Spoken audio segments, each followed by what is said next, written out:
Il était le genre d'homme qui pourrait acheter l'air que tu respirais. Et il agissait comme ça. Julian Thorne, le magnat de la tech de New York, criait à une serveuse au milieu du restaurant le plus cher de la ville. Tout le monde se figea. La musique s'arrêta. Les invités retinrent leur souffle, attendant la pauvre fille à pleurer ou s'enfuir. Mais elle ne le fit pas. Helena Vance, tenant d'un plateau de verres en cristal, le regarda droit dans les yeux et délivra 7 mots qui arrêtèrent le monde. « Crie-moi encore, et ceci se termine. » Ce qui arriva ensuite n'était pas une explosion. C'était quelque chose de bien plus choquant qui changerait leurs deux vies pour toujours. Le bruit à l'intérieur du jardin était un type de silence spécifique, le bourdonnement d'une richesse extrême. C'était le son des fourchettes en argent frappant la porcelaine fine, le bruissement des robes en soie, et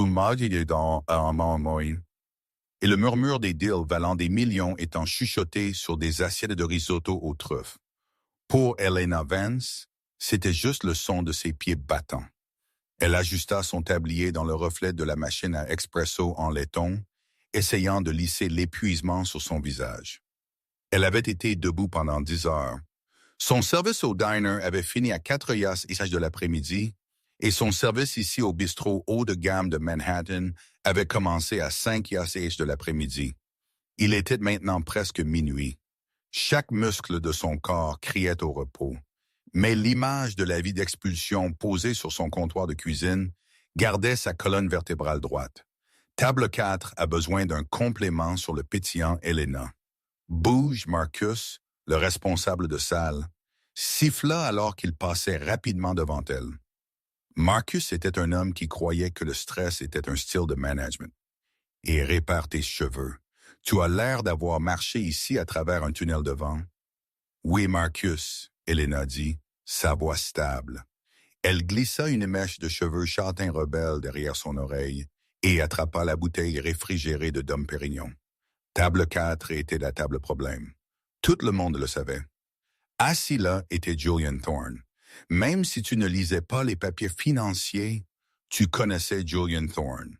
Il avait 32 ans, brutalement beau de cette manière acérée et prédatrice, et actuellement le PDG de Thorne Dynamics.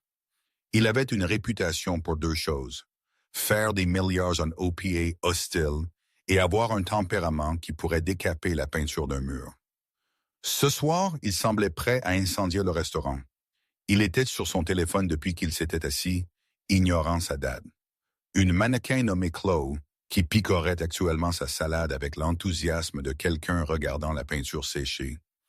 Julian serrait son téléphone si fort que ses phalanges étaient blanches. « Je me fiche de ce que le conseil dit, Arthur. » La voix de Julian s'éleva au-dessus du bourdonnement poli de la pièce. « Dis-leur s'ils se retirent maintenant.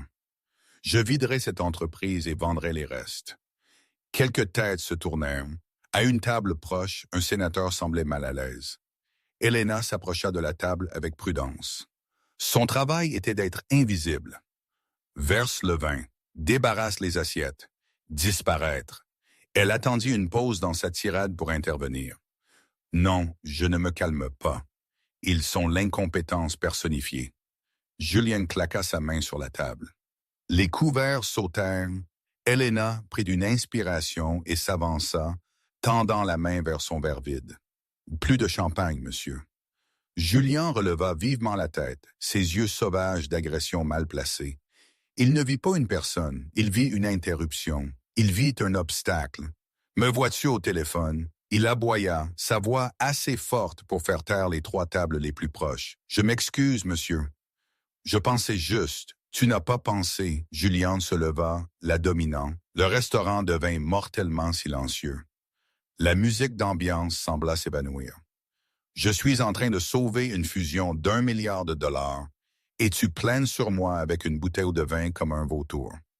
Ne peux-tu pas faire la seule chose simple pour laquelle tu es payé et attendre? Helena fit un pas en arrière, son cœur battant contre ses côtes. La bouteille dans sa main semblait lourde et glissante de condensation. Elle vit Marcus dans le coin, son visage pâle, lui faisant des signes frénétiques de s'éloigner. Mais Helena ne s'éloigna pas. Elle ne pouvait pas. Ce n'était pas juste l'épuisement. Ce n'était pas juste la vie d'expulsion. C'était le fait que plus tôt ce matin-là, elle avait visité son jeune frère, Léo, à l'hôpital. Elle l'avait regardé essayer de sourire à travers la douleur de sa dialyse. Elle se travaillait jusqu'à une tombe précoce pour le garder en vie, pour payer des traitements que l'assurance refusait de couvrir. Elle avait ravalé sa fierté 1000 fois pour des clients impolis, mais quelque chose dans la façon dont Julian Thorne la regardait, comme si elle était de la saleté sur ses chaussures en cuir italien, brisa quelque chose en elle. « Dégage de ma face !» Julian cria, balayant sa main dans l'air. Il ne la frappa pas, mais le mouvement était assez violent pour qu'elle tressaille. L'aide incompétente et pourquoi cette ville va en enfer. Le silence dans le restaurant était absolu. Le sénateur regardait fixement. Chloé Ladate regardait son tour. Elena sentit un calme froid l'envahir. C'était le calme de quelqu'un qui n'avait plus rien à perdre. Elle posa la coûteuse bouteille de champagne sur la table avec un bruit sourd définitif. Elle leva les yeux vers lui. Julian mesurait 6 pieds 2, avait les épaules sages larges et rayonnait de pouvoir. Elena mesurait 5 pieds 5 et portait un uniforme qui appartenait au restaurant. Mais à ce moment-là, elle se tenait plus grande que lui. Elle verrouilla ses yeux avec le milliardaire.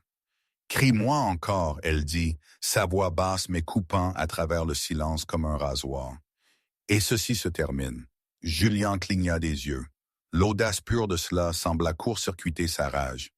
Il la regarda vraiment, pour la première fois. Il vit les cernes sous ses yeux ambrés, le col effiloché de sa chemise, le tremblement de ses mains qu'elle essayait de cacher. « Excusez-moi », Julian chuchota, la menace descendant à une octave dangereuse. « Vous êtes un invité », Elena dit, sa voix tremblant légèrement mais gagnant en force. « Je suis une serveuse. Je ne suis pas votre serviteur. Je ne suis pas votre sac de frappe. Et je ne suis certainement pas la raison pour laquelle votre affaire échoue. Je suis un être humain, travaillant un double service pour payer des factures dont vous n'aurez jamais à vous soucier. Donc vous pouvez vous asseoir et me traiter avec dignité. Ou vous pouvez me crier dessus encore. Mais si vous criez, je marche et je prends cette bouteille avec moi. » La pièce retint son souffle. Marcus hyperventilait près de la porte de la cuisine. C'était ça. C'était le moment où elle fut virée. C'était le moment où Julian Thorne la détruisit. Julian la fixa. Sa mâchoire travailla. La veine dans sa tempe pulsait. Puis il fit l'impensable. La rage se vida de son visage, remplacé par quelque chose d'illisible. Choc? Respect? Il s'enfonça lentement dans sa chaise. Il prit sa serviette et la posa sur ses genoux. Il regarda le téléphone toujours serré dans sa main, puis regarda de nouveau Eleanor. Vers le vin, il dit doucement, « Ce n'était pas une excuse, mais c'était une reddition. » Eleanor ne sourit pas, elle ne jubilait pas. Elle prit simplement la bouteille, versa une mesure parfaite dans sa flûte, et puis en versa une pour sa date. « Profitez de votre soirée, » elle dit professionnellement. Elle se tourna et s'éloigna, sa tête haute. Elle réussit tout le chemin jusqu'à la cuisine, balançant les portes avant que ses genoux ne lâchent. La cuisine était le chaos, mais au moment où Elena fit irruption par les portes, elle devint silencieuse. Les chefs, hurlant habituellement des ordres, la fixèrent. Les lave-vaisselle firent une pause. Marcus descendit sur elle comme un faucon. « Es-tu folle ?» Il hurla, la traînant vers le bureau arrière, loin des oreilles du personnel de cuisine. « As-tu un désir de mort, Elena ?» C'était Julian Thorne. Il pourrait acheter ce bâtiment et le transformer en parking juste pour nous narguer. Il me criait dessus. Marcus, Elena dit, s'appuyant contre le comptoir froid d'un acier inoxydable, essayant d'empêcher ses mains de trembler. Je n'ai pas juré. Je n'ai pas crié. Je me suis juste défendu. Il n'y a pas de se tenir droit face à des hommes comme ça dans cette industrie. Marcus frotta ses tempes. Je suis désolé, Elena. Tu sais que je t'aime bien. Tu es une travailleuse acharnée, mais je ne peux pas te garder. S'il se plaint, Et il se plaindra, l'entreprise me coupera la tête si tu es toujours sur la masse salariale. Elena sentit le sol s'ouvrir sous elle. Marcus, s'il te plaît. Tu sais pour Léo. Tu sais que j'ai besoin de l'assurance. J'ai un loyer dû dans 2 jours. Je ne peux pas, Marcus dit, évitant ses yeux. Il sortit une enveloppe de sa poche. Argent de la petite caisse. Voici tes salaires pour la semaine, plus les pourboires de ce soir. Sors juste par l'arrière, s'il te plaît. Virée, elle s'était battue pour sa dignité. Et le coût était son gagne-pain. Elena prit l'enveloppe. Elle n'argumenta pas. Elle savait comment le monde fonctionnait. Les riches criaient et les pauvres payaient pour le bruit. Elle se changea de son uniforme dans le vestiaire exigu du personnel, mettant son jean usé et un gros pull. Elle enroula son écharpe serrée contre l'hiver de New York. Alors qu'elle sortait par la porte de l'allée arrière, l'air froid frappa son visage, séchant les larmes qu'elle refusait de laisser tomber. Elle vérifia son téléphone, un message de l'hôpital. Infirmière Sarah. Léo te demande. Il passe une mauvaise nuit. Elena étouffa un sanglot. Elle devait être forte pour Léo. Elle ne pouvait pas le laisser savoir qu'elle venait de perdre le travail qui le maintenait en vie. Elle marcha vers la station de métro, la tête baissée contre le vent.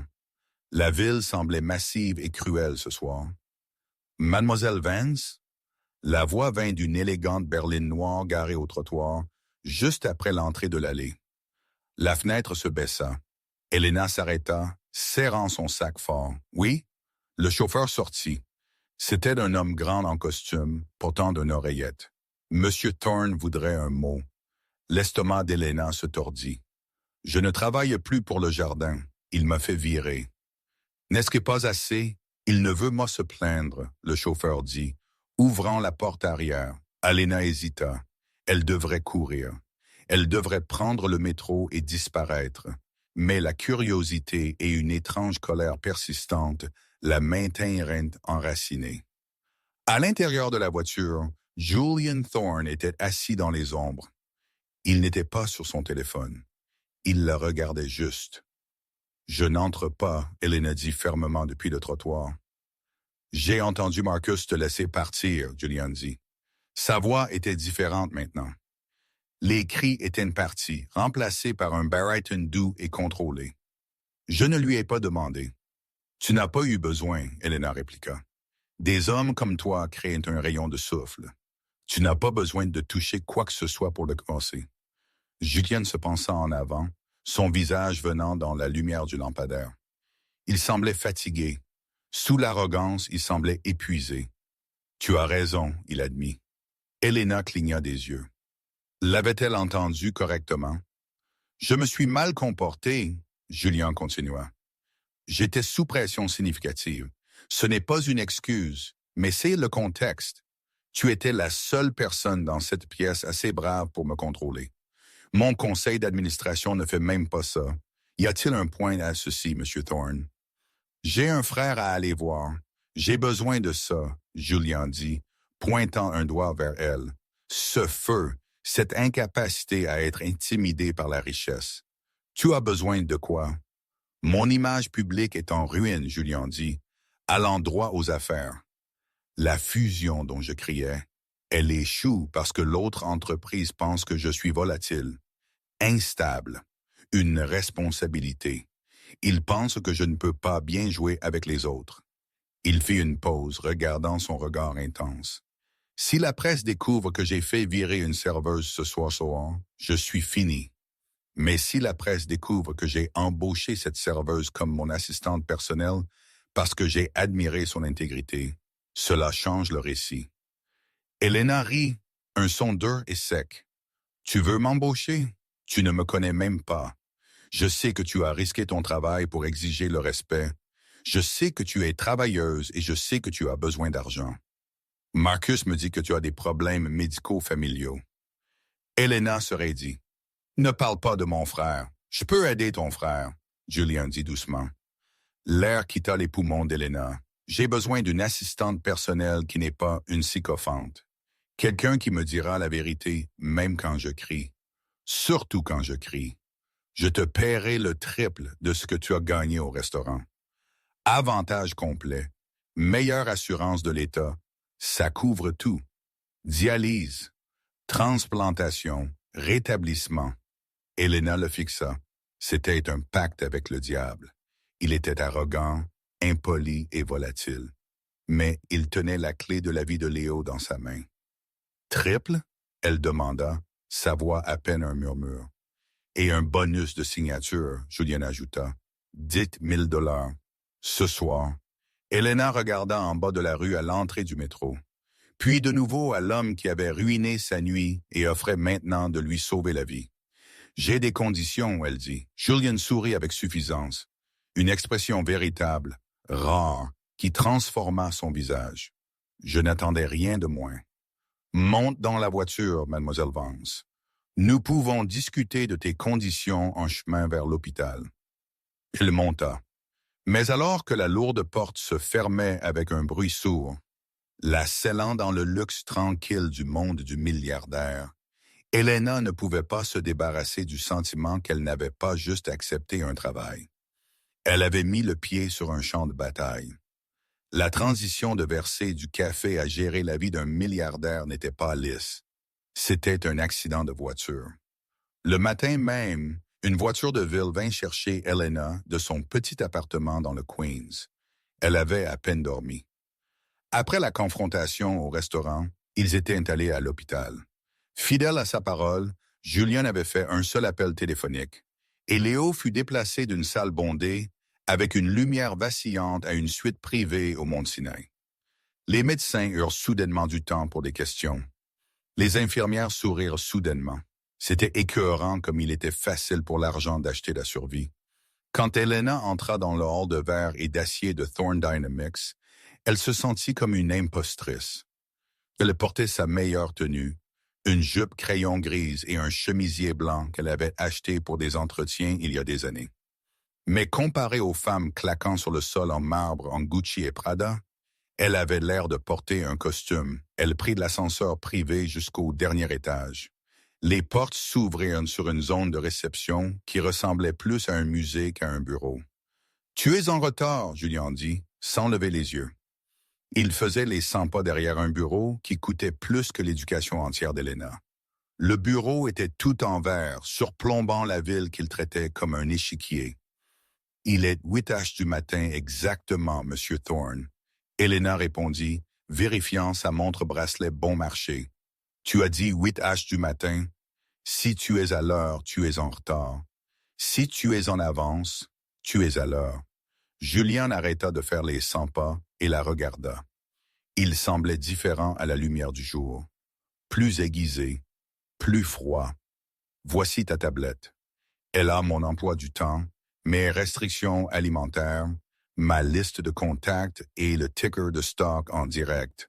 Ne le perds pas, ne le casse pas. Contrôle ma vie. » Elena prit la tablette. C'était lourd.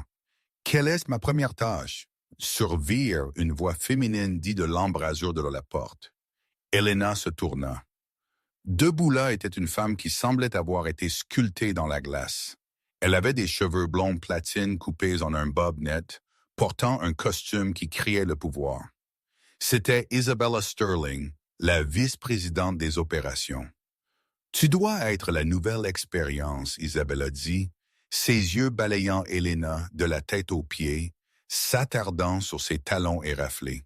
« Juliane, faisons-nous vraiment ça? Une serveuse? Le conseil va faire un anévrisme. » « Le conseil travaille pour moi, Isabella. » Julien claqua. « Elena est ici pour me garder ancré. N'est-ce pas ce que l'équipe de relations publiques voulait? Une image plus douce? Il voulait que tu prennes un chien, Julien. Pas une personne errante, Isabella dit, avec un sourire serré et faux.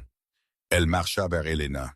« Je te donne 3 jours, chérie. » Son dernier assistant est parti en ambulance. Ulcère dû au stress. « J'ai un nom, » Elena dit, rencontrant le regard froid d'Isabella. « C'est Elena. » Isabella rit doucement. « Je l'apprendrai si tu es toujours là vendredi. » Le reste de la matinée fut un baptême du feu. Elena n'était pas juste une assistante, elle était une gardienne. Elle dut apprendre la politique interne de Thorne Dynamics instantanément. Elle apprit que Julian buvait 4 expressos avant midi, qu'il détestait la couleur bleue dans les diagrammes circulaires et qu'il était actuellement en guerre avec une firme tech rivale, Vanguard. Mais le vrai test vint à 2 appels H de l'après-midi, la réunion de fusion. C'était l'affaire dont Julian avait crié au restaurant. Les représentants de Novatech étaient ici. Si Julian acquérait Novatech, son entreprise dominerait le marché de l'IA. S'il échouait, l'action s'effondrerait. « Assieds-toi dans le coin », Julian commanda Elena alors qu'ils entraient dans la salle de conférence. « Prends des notes, ne dis rien, et si je commence à escalader, tu me signales. » Te signaler. Type ton stylo sur la table. 2 fois, Julian dit, ajustant sa cravate. Il semblait nerveux. C'était la première fois qu'elle l'avait vu avoir l'air humain. La réunion commença bien. Le PDG de Novatech, un homme plus âgé calme nommé M. Tanaka, semblait impressionné par les chiffres. Mais ensuite, les avocats commencèrent à chicaner. « Nous avons des préoccupations sur la stabilité du leadership. » L'avocat principal dit, faisant glisser un dossier sur la table. « Il y a des rapports d'explosion. Monsieur Thorne, notre conseil est inquiet que vous soyez trop volatile pour gérer notre héritage. » Julian se raidit. Elena vit sa main se serrer en un point sous la table. La veine dans sa tempe commença à palpiter. « Ma volatilité, » Julian dit à travers des dents serrées, « est la raison pour laquelle cette entreprise vaut des milliards. Je prends des risques. Il y a une différence entre risque et imprudence, » l'avocat insista. « Nous avons entendu parler d'un incident dans un restaurant juste la nuit dernière. Crier sur le personnel de service? » La pièce devint mortellement silencieuse. Isabella, assise en face de la table, sourit avec suffisance. Elle l'avait divulgué. Elena le sut instantanément. Le visage de Julian devint rouge. Il ouvrit la bouche, prêt à déchaîner le dragon. Il était sur le point de confirmer leur pire crainte. Toc! Le son était aigu dans le silence. Julian se figea. Il regarda vers le coin de la pièce. Elena était assise là, sa posture parfaite, tenant son stylo contre la table en acajou. Elle ne semblait pas effrayée. Elle le regarda avec une expression expectante et calme. C'était le même regard qu'elle lui avait donné quand elle tenait la bouteille de champagne. « Crie-moi encore, et ceci se termine. » Cela brisa sa transe. Julian ferma sa bouche.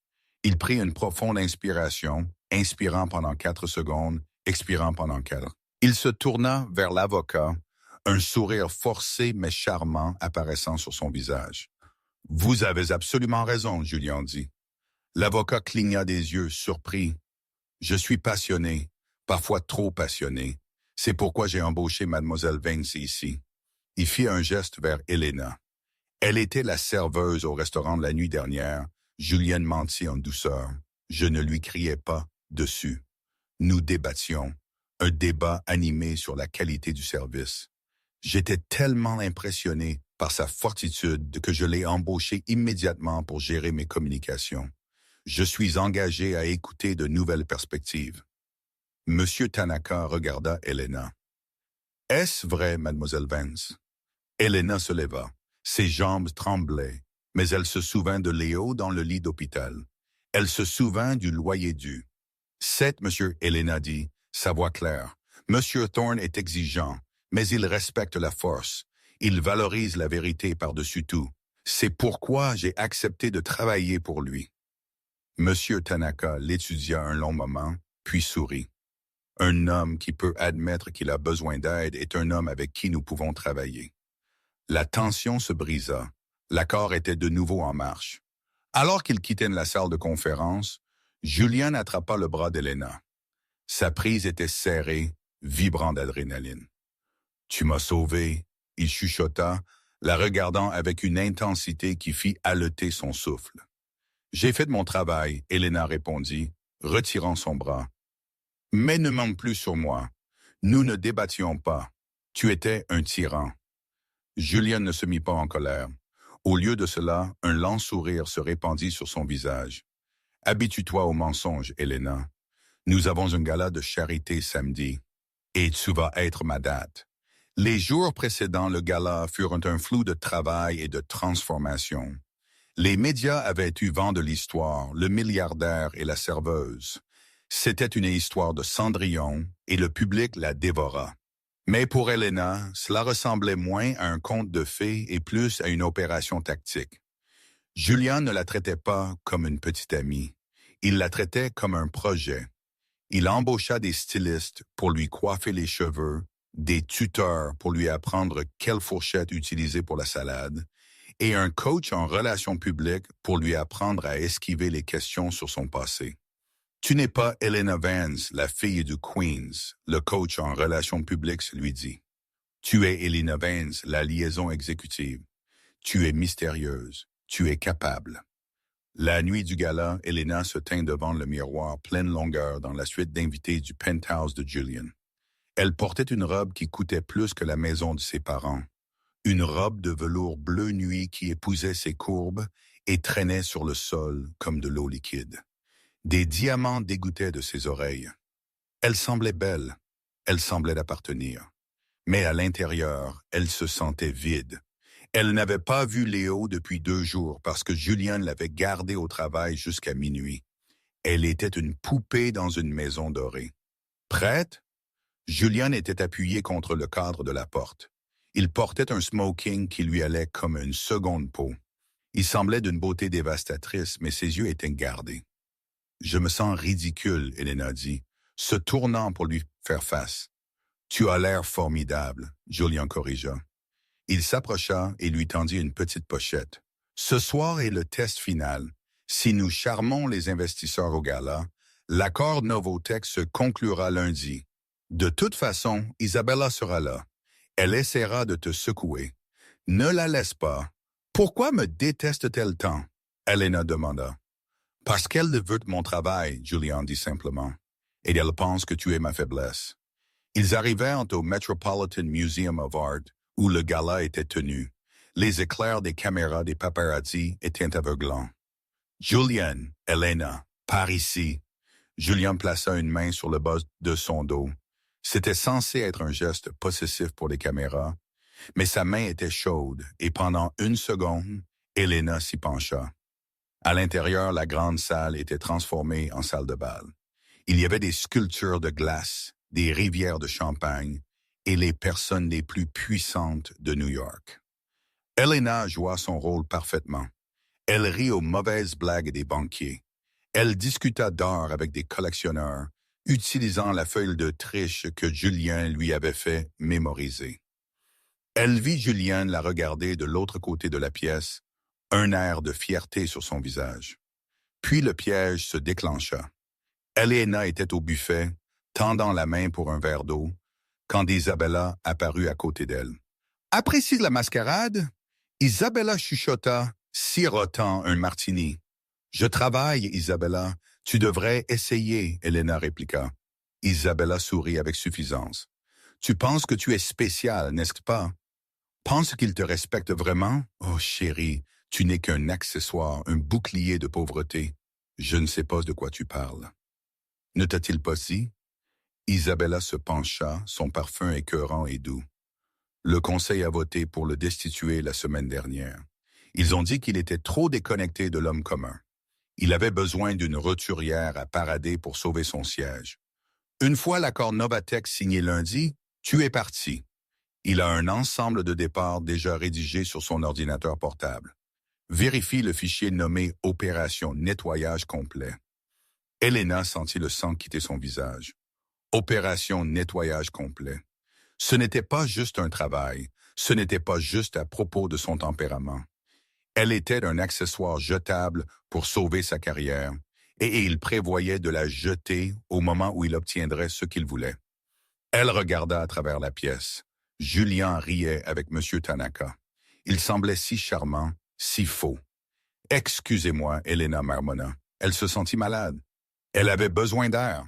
Elle se tourna pour partir, mais dans sa hâte, elle ne vit pas le serveur passant derrière elle avec un plateau de vin rouge. Crash! Le plateau bascula. 3 verres de lourd cabernet se brisèrent contre le devant de sa robe bleu nuit. Le son résonna à travers le hall. La musique s'arrêta. Elena se tint là, une tache massive, rouge sang, s'étendant sur sa poitrine et son estomac. Elle ressemblait à une victime de meurtre. Le silence était agonisant. « Oh mon Dieu !» quelqu'un chuchota. « Regarde là !» Sans classe, une autre voix marmonna. « Tu peux sortir la fille du diner. » Les larmes piquaient dans les yeux d'Elena. L'humiliation était totale. Isabella se tenait à proximité, couvrant sa bouche d'une horreur simulée, mais ses yeux dansaient de victoire. Elena enroula ses bras autour d'elle, essayant de cacher la tâche. Elle voulait disparaître. Elle attendit que Julian vienne. Elle attendit qu'il crie sur le serveur ou qu'il crie sur elle pour être maladroite. Elle attendit que le milliardaire volatile fasse une scène. Mais Julien ne cria pas. Il marcha à travers la foule, séparant la mer de spectateurs. Il ne regarda pas la tâche. Il ne regarda pas le serveur. Il ne regarda que ses yeux. Il s'arrêta devant elle. Il enleva sa veste de smoking, un vêtement valant des milliers, et l'enroula autour de ses épaules. Il la boutonna, couvrant complètement la tâche. « Es-tu blessé? » il demanda, sa voix basse et urgente. « Non. » Elena chuchota, sa voix tremblante. « Julian, j'ai ruiné la robe. J'ai ruiné la nuit. » Julian se tourna vers la pièce. Il mit un bras autour d'elle, la serrant contre son côté. Il regarda la foule qui fixait, puis ses yeux se posèrent sur Isabella. « Mon assistante, » Julian annonça, sa voix résonnant à travers le hall, et travaillait 18 heures par jour pour s'assurer que cette entreprise réussisse. Elle est épuisée parce qu'elle porte plus de poids sur ses épaules que la moitié d'entre vous combinés. Si un peu de vin est la pire chose qui arrive ce soir, nous avons de la chance. » Il baissa les yeux vers Elena. « Allons-y, je te ramène à la maison. » « Mais les investisseurs, » Elena balbutia. « Monsieur Tanaka. »« Au diable les investisseurs, » Julian dit, assez fort pour que Monsieur Tanaka l'entende. « Je ne te fais pas rester ici mouillée et froide pour un prix d'action. » Il la fit sortir. Il la fit passer juste devant la presse choquée, devant l'Isabella furieuse, et dans la voiture qui attendait. Pour la première fois depuis qu'ils s'étaient rencontrés, Julian Thorne avait choisi une personne plutôt qu'un profit. Mais alors que la voiture s'éloignait, Elena ne pouvait pas oublier ce qu'Isabella avait dit. Opération nettoyage complet. Elle regarda Julian, qui regardait par la fenêtre, sa mâchoire serrée. Était-ce de la gentillesse ou protégeait-il juste son investissement jusqu'à lundi? Julian, elle demanda doucement. Oui, que se passe-t-il lundi? Julian se raidit, il ne la regarda pas. Nous avons signé l'accord, et après ça? Le silence qui remplit la voiture était lourd, suffocant et terrifiant. Julian ne répondit pas, et c'était une réponse en soi. Le dimanche matin dans le penthouse de Julian Thorne était habituellement silencieux. Mais pour Elena, le silence était assourdissant. Il criait de la question qu'elle avait posée dans la voiture, la question à laquelle Julian n'avait pas répondu. Que se passe-t-il lundi? Julian était parti tôt pour une réunion de stratégie pré-fusion avec ses avocats, laissant Elena seule dans l'appartement spacieux. Il avait laissé son ordinateur portable principal sur l'îlot de cuisine, une rare négligence pour un homme obsédé par la sécurité. Elena fixa la machine élégante et argentée. Elle connaissait le mot de passe. Il l'avait fait mémoriser le premier jour, la date à laquelle son père mourut. Vérifie le fichier nommé « Opération nettoyage complet », Isabella avait dit. Elena se dit de ne pas regarder. Elle se dit que Julian était différent maintenant. Il lui avait donné sa veste, il l'avait défendu contre l'élite de New York. Il payait pour la dialyse de Léo. Mais la confiance est une chose fragile quand on a passé toute sa vie à survivre au bord de la pauvreté. Ses doigts bougèrent avant que son cerveau ne puisse les arrêter. Elle tapa le code. L'écran s'anima. Elle ouvrit le disque interne. Elle tapa « Nettoyage complet » dans la barre de recherche. Un seul fichier PDF apparut. Projet nettoyage complet. Résumé exécutif. Son cœur battait contre ses côtes comme un oiseau piégé. Elle cliqua dessus. Le document était daté d'il y a 4 jours. C'était une chronologie détaillée de stratégies de relations publiques. Phase 1. Humaniser le PDG. Le récit de Cendrillon. Phase 2. Sécuriser la fusion Novatech. Phase 3. Dissolution du récit. Elena fit défiler vers le bas, son souffle se coupant dans sa gorge. Il y avait une sous-section intitulée Disposition d'actifs. Lors de la signature réussie de la fusion Novatech, le contrat temporaire avec Mademoiselle Elena Vance sera résilié. Un accord de non-divulgation, NDA, sera émis avec une indemnité de départ de 50 000 $ pour assurer le silence concernant l'arrangement, la raison de la résiliation, l'incompatibilité culturelle ou les affaires familiales personnelles. Elena le lut 2 fois, puis 3 fois. Disposition d'actifs. Elle n'était pas une personne pour lui. Elle n'était pas une amie. Elle était un actif, une solution temporaire à un problème de relations publiques. La veste, la défense au gala, les conversations tardives sur l'art et la vie, c'était toute une partie de la phase 1. Il était juste un très, très bon acteur. Elle sentit un coup physique à sa poitrine. Ce n'était pas juste la perte du travail. C'était l'humiliation de croire, juste pour une seconde éphémère, qu'elle comptait. Elle entendit le ding de l'ascenseur. Julian était de retour. Elena s'éloigna de l'ordinateur portable. Mais elle ne ferma pas le fichier. Elle se tint près de la fenêtre du sol au plafond, regardant la ville qui semblait plus froide que jamais. Elena. La voix de Julian résonna du couloir. Il semblait énergisé. Les avocats sont contents. Ils pensent que le coup avec la veste a en fait bien marché. Ils disent que ça me fait paraître protecteur. Nous allons. Il entra dans la cuisine et s'arrêta. Il vit l'ordinateur portable ouvert. Il vit le fichier sur l'écran. Le silence qui s'étendit entre eux était assez lourd pour écraser des os. Julien regarda l'écran, puis le dos d'Elena. Il ne paniqua pas. Il ne cria pas. Il laissa juste échapper un long soupir lisse. « Isabella te dit où regarder », il dit. Ce n'était pas une question. Elena se retourna. Ses yeux étaient secs. Elle n'avait plus de larmes pour des hommes comme lui. « Est-ce que vrai ?» elle demanda. C'était un plan de contingence, Julien dit, marchant vers le comptoir. Il ferma l'ordinateur portable. « Quand je t'ai embauché, je ne te connaissais pas. Je ne savais pas si tu pouvais gérer la pression. Mon équipe rédige des stratégies de sortie pour tout le monde. C'est le protocole standard. » Hélène répéta, sa voix plate. « Est-ce ce que je suis? Des ordures à jeter une fois l'accord signé? » Non, Julien dit, faisant un pas vers elle. « Elena, les choses ont changé. Tu le sais. La nuit dernière était la phase 1, elle le coupa. Et demain est lundi. Phase 3, elle marcha vers la table où elle avait laissé son sac à main. « Tu ne peux pas, » Julien dit, sa voix se durcissant. « Nous avons la cérémonie de signature demain matin. Si tu n'es pas là, si la presse voit que je suis seul, l'action chute. » L'accord vacille. « Cela ressemble à un problème pour toi, » Elena dit. « Elena, pense à Léo, » Julien dit vivement. Elena se figea. Elle se retourna vivement, ses yeux flamboyants. « N'ose pas, » elle siffla. « N'ose pas utiliser mon frère mourant comme levier. Vous les gens riches pensez que l'argent vous donne le droit de posséder des âmes. Tu as payé pour son traitement, oui. Et je te rembourserai chaque centime même si ça me prend le reste de ma vie.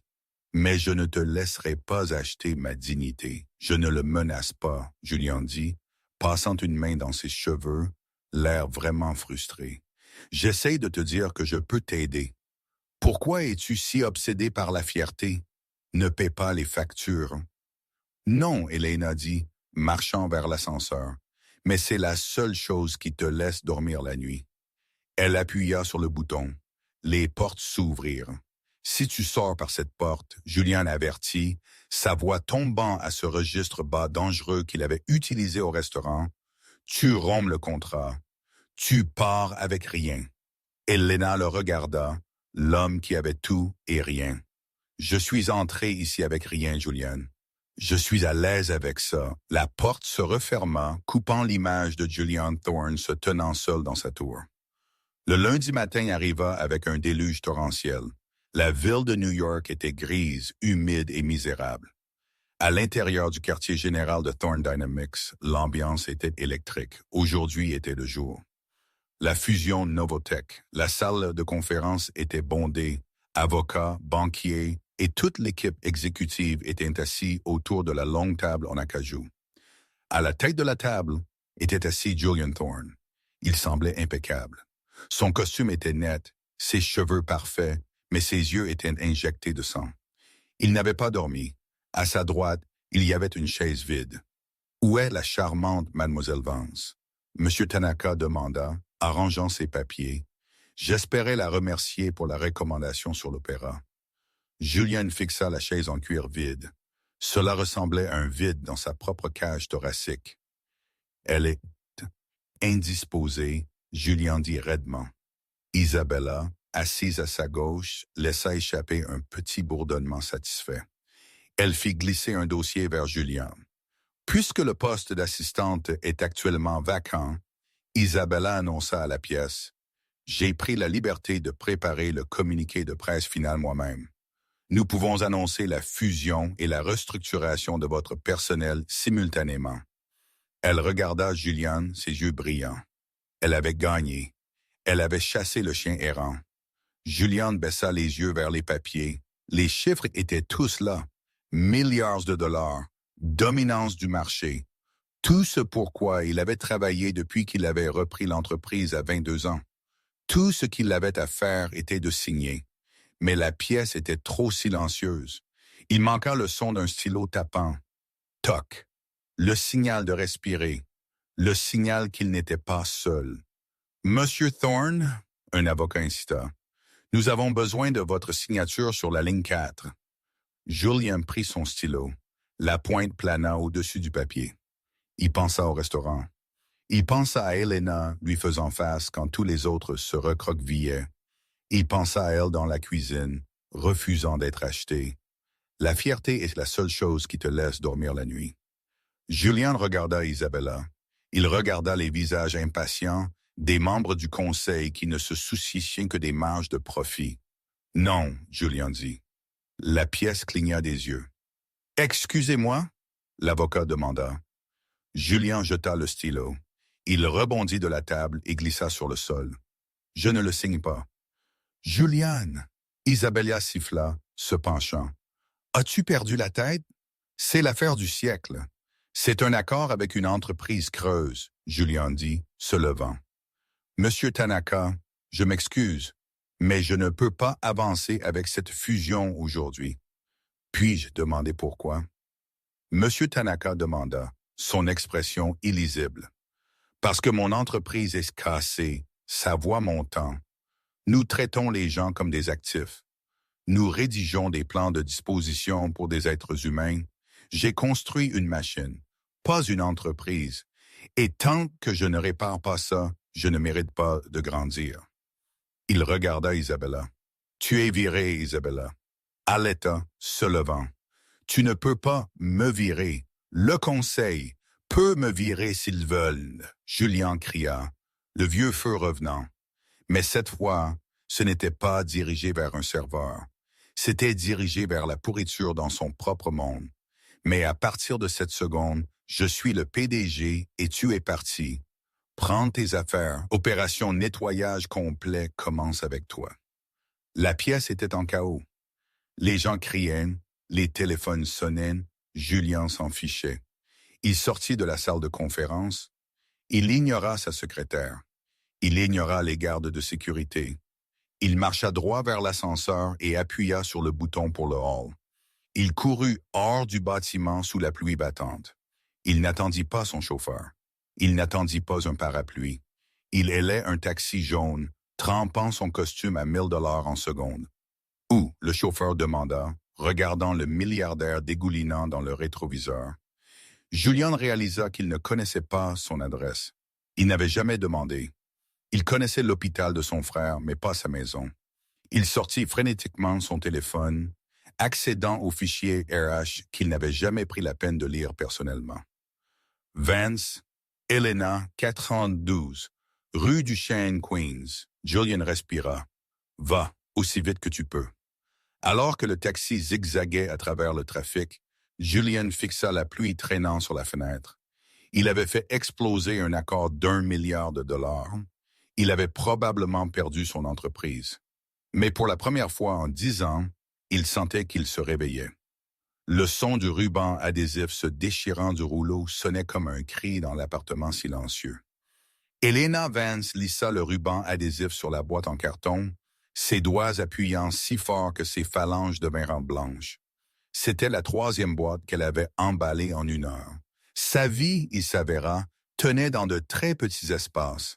Une pile de livres, les dessins encadrés de son frère, quelques pulls et la paire de baskets confortables qu'elle utilisait pour le service. Dehors, le ciel de la reine était d'un violet meurtri, déchaînant un déluge torrentiel qui secouait les minces vitres. Le radiateur dans le coin siffla et cliqueta, luttant pour repousser le froid humide qui s'était installé dans les os d'Elena. Elle s'assit sur ses talons, essuyant une mèche de cheveux rebelles de son front. Son téléphone bourdonnait sur le sol, vibrant contre le linoléum. Fifth le tour. Appel manqué. Elle n'avait pas besoin de regarder pour savoir de qui il venait. La presse, probablement. Ou peut-être Marcus, la suppliant de revenir au jardin maintenant qu'elle était célèbre. Ou peut-être c'étaient les avocats de Julianne appelant pour la menacer avec le NDA qu'elle n'avait pas encore signé. Disposition d'actifs. Les mots brûlaient dans son esprit comme une marque. Elle s'était bêtement permis de croire que la dernière semaine avait été réelle. La façon dont Julian l'avait regardé au gala, la façon dont il avait défendu son honneur. Elle avait pensé que c'était une connexion. Mais pour lui, elle était juste une ligne dans une feuille de calcul, une variable à gérer et puis supprimer. Elle se leva, prenant la photo d'elle et Léo de la cheminée. Léo souriait sur la photo, ignorant que sa sœur venait de s'éloigner du seul homme qui pouvait facilement payer pour le rein dont il avait besoin. « Je trouverai un autre moyen, Léo. » Elle chuchota à la pièce vide. « Je ne vendrai pas mon âme pour ça. » Bruit sourd. Le lourd martèlement sur sa porte d'entrée la fit sursauter. Ce n'était pas un coup poli. C'était le martèlement désespéré de quelqu'un en difficulté.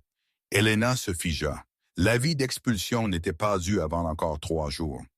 Le propriétaire était-il venu tôt? Ou pire, les paparazzis avaient-ils trouvé son adresse? Elle attrapa son parapluie du coin, le serrant comme une batte de baseball. Elle se glissa vers la porte, son cœur battant contre ses côtes. « Qui est-ce » elle appela, sa voix tremblante mais forte. « Elena, ouvre la porte. » La voix était rauque, criant par-dessus le son de la pluie, mais elle la reconnut instantanément. C'était la voix qui avait commandé des salles de conférence et réduit au silence des restaurants. Mais maintenant, elle semblait brisée. Elle déverrouilla le pain dormant et garda la chaîne, ouvrant la porte d'à peine 2 pouces. La vue qui l'accueillait lui coupa le souffle. Julian Thorne se tenait dans le couloir sombre et étroit de son immeuble de rapport. Le roi de New York avait l'air d'avoir fait naufrage. Son costume anthracite sur mesure était trempé de noir, collant à sa silhouette. Ses cheveux, habituellement coiffés à la perfection, étaient collés à son front, l'eau dégoulinant de son nez et de son menton. Il tremblait violemment. Elle respira. « Quoi? Fais-tu ici? » La porte, il haleta, ses dents claquant. « S'il te plaît, laisse-moi entrer. »« Tu ne devrais pas être ici, » Elena dit, sa prise sur la porte se resserrant. La cérémonie de signature est en direct à la télévision en ce moment. J'ai vu l'alerte sur mon téléphone. Tu es censé fusionner avec Novotech. Il n'y a pas de fusion, Julian cria, claquant sa main contre le cadre de la porte de frustration. Elena, ouvre cette foutue porte avant que je ne gèle à mort. Elle hésita. Une partie d'elle, la partie qui avait lu le fichier de disposition d'actifs, voulait lui claquer la porte au visage. Mais le regard dans ses yeux, ce n'était pas le regard froid et calculateur d'un milliardaire. C'était de la panique pure. Elle fit glisser la chaîne et tira la porte. Julien trébucha à l'intérieur, apportant avec lui l'odeur d'ozone, de laine mouillée et de la tempête de la ville. Il fit immédiatement une flaque sur son tapis bon marché. Il regarda autour du petit appartement sombre, ses yeux se posant sur les boîtes en carton. « Tu pars, il dit, sa voix creuse. »« Je déménage, » Elena corrigea, croisant ses bras défensivement. « Je ne peux plus me permettre cet endroit. Et je ne peux certainement pas rester dans une ville où mon visage est sur chaque couverture de tabloïd comme la serveuse jetée. » Julien grimaça. Il atteignit sa poche intérieure de veste. Ses mains tremblaient si fort qu'il eut du mal à sortir l'objet. C'était un document plié, trempé, l'encre saignant sur le papier. « Je ne suis pas venu ici pour me battre, » Julien dit, le tendant. « Je suis venu t'apporter ceci. » « Qu'est-ce que c'est? » Elena demanda, ne le prenant pas. « Le NDA. Un chèque de 50 000 $ pour me faire taire. Tu peux le garder, Julien. Je t'ai dit que ma dignité n'est pas à vendre. Ce n'est pas un NDA. » Julien rugit, le volume soudain la faisant tressaillir. Il prit une profonde inspiration, essayant de se calmer. « Ce n'est pas de l'argent, Elena. Regarde-le. » Elena prit le papier mouillé. C'était lourd et froid. Elle le déplia soigneusement. Le texte était maculé, mais l'entête était lisible. Statut constitutif, la fondation Thorne et Vance. Elle fronça les sourcils, levant les yeux vers lui. « Je ne comprends pas.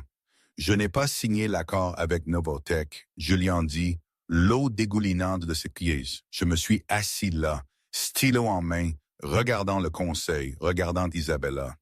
Et j'ai réalisé que je les détestais. Je me détestais. Il fit un pas de plus, ignorant l'eau, s'accumulant autour de ses chaussures chères. Je suis sorti, il continua, sa voix tombant à un murmure. J'ai viré Isabella devant tout le monde.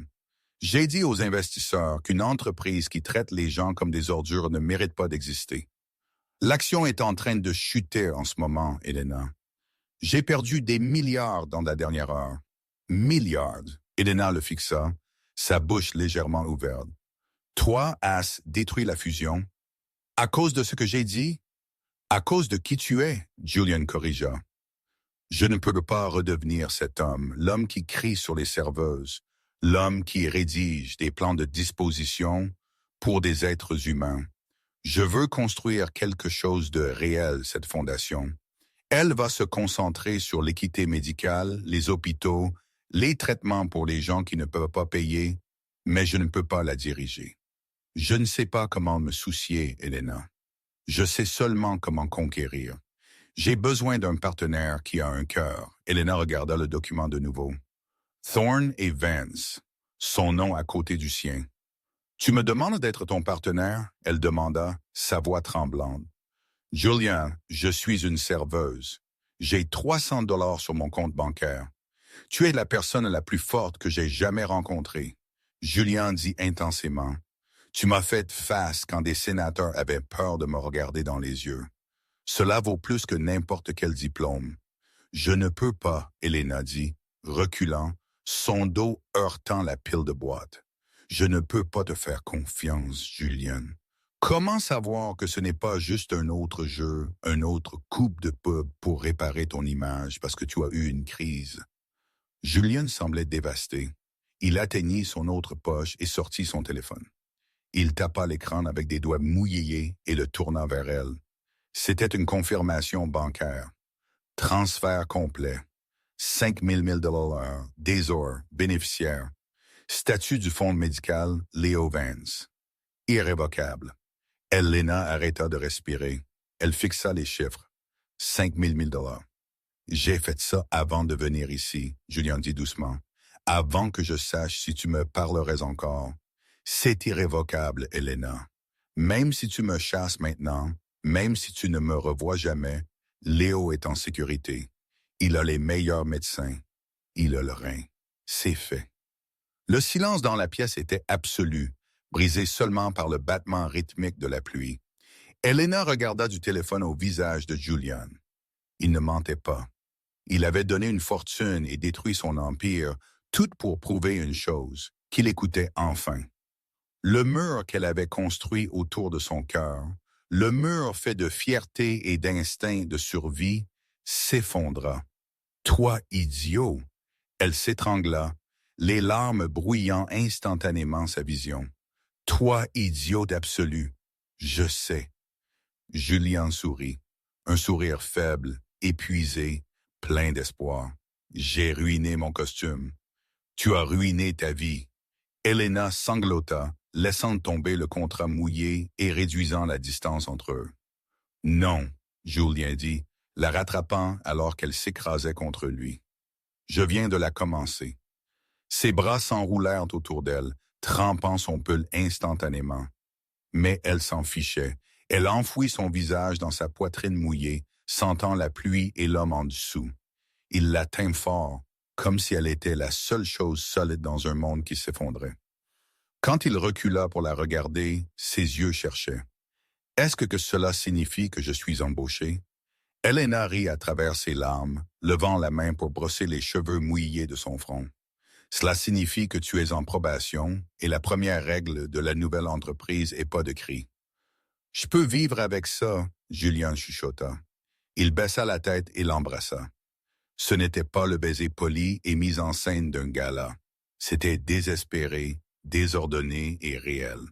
Il avait le goût de la pluie et de la rédemption. C'était le baiser de deux personnes qui n'avaient plus rien à cacher. Dehors, la tempête faisait rage, lavant les rues de New York propres. Les tabloïds imprimaient déjà les gros titres de l'effondrement spectaculaire de Julian Thorne. Le monde des affaires l'appelait une tragédie. Mais dans le petit appartement courant d'air dans le Queens, au milieu des boîtes en carton et du son de la pluie, Julian Thorne connaissait la vérité. Il n'avait rien perdu. Pour la première fois de sa vie, il était exactement là où il appartenait. Il tira Elena plus près, posant son menton sur le haut de sa tête alors qu'il se balançait dans la pièce calme. Alors, il murmura dans ses cheveux. « Que faisons-nous maintenant ?» Elena regarda par-dessus son épaule l'avis d'expulsion posé sur le comptoir, et puis le document mouillé sur le sol.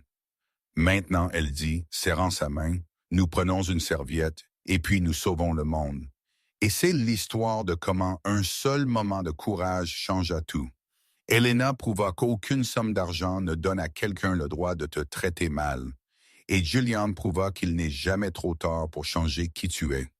À la fin, le milliardaire ne sauva pas la serveuse. Elle le sauva. Qu'aurais-tu fait si tu étais dans les chaussures d'Elena?